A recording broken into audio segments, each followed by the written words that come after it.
Hi, I'm State Representative J.T. Wilcox, and I am the House Republican Leader down here in the Capitol in Olympia. This is about halfway through the interim now, but we have a part-time legislature, and that means that many of our members are doing a lot of work during the interim. And I just want to share some things that I'm doing and also some pretty important projects that members of my caucus are taking part in too.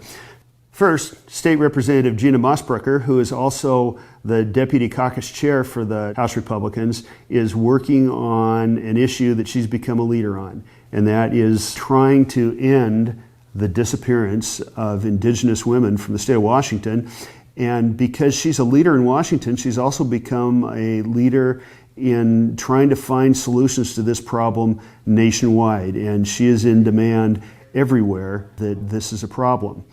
Next, State Representative Andrew Barkis, who also represents the 2nd District and is my seatmate, has been really busy. In fact, I know that right now he's down in his office in the Capitol working on a presentation for a major conference on housing.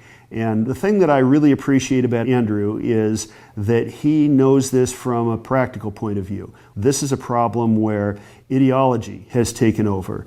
Andrew has spent a career housing people in Pierce and Thurston County because he has managed more than 1,000 single-family homes for decades now. And he is a person that wants to solve this problem and do it in a practical way that works using free market principles and also understands what a fundamental need housing is. My friend, State Representative Jim Walsh, is working on a problem that editorial boards all over the state have told me they're concerned about, and that is what we call ghost bills. These bills that appear sometimes in the very last week or two of legislative session. They have only a title. There's no body to the bill, and so it allows the majority party to simply amend on the things that they didn't want to talk about during the time of the session when the public had more input.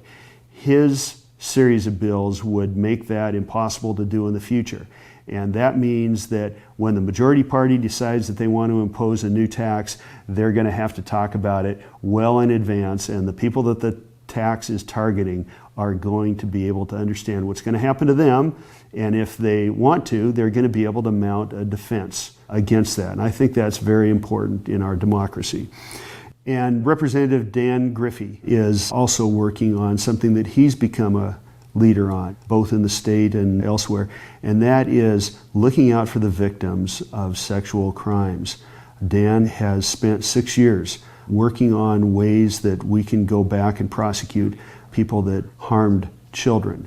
He is recognized all over the state as the person who understands the human price that this entails, and when we had a tragedy in Seattle recently, he was the one that the media called upon to provide some perspective. A disabled woman was victimized twice in an absolutely heinous way, and this is exactly the kind of crime that Dan Griffey has worked on preventing, and he's going to continue to work on that in the future. My job is to work on the policy issues that are important to the House Republican Caucus in the state of Washington. And to do that, I think it's important that those of us that have a statewide perspective actually travel around the state. And I've done that quite a bit so far this year. I visited many of the cities on the Washington western coast. I've been all around Puget Sound. I've been around most of eastern Washington, and I'm soon going to do a trip that will involve central Washington and an editorial board in Yakima. And I look forward to those visits. It's important that people understand that every part of this state matters. Thanks, everybody.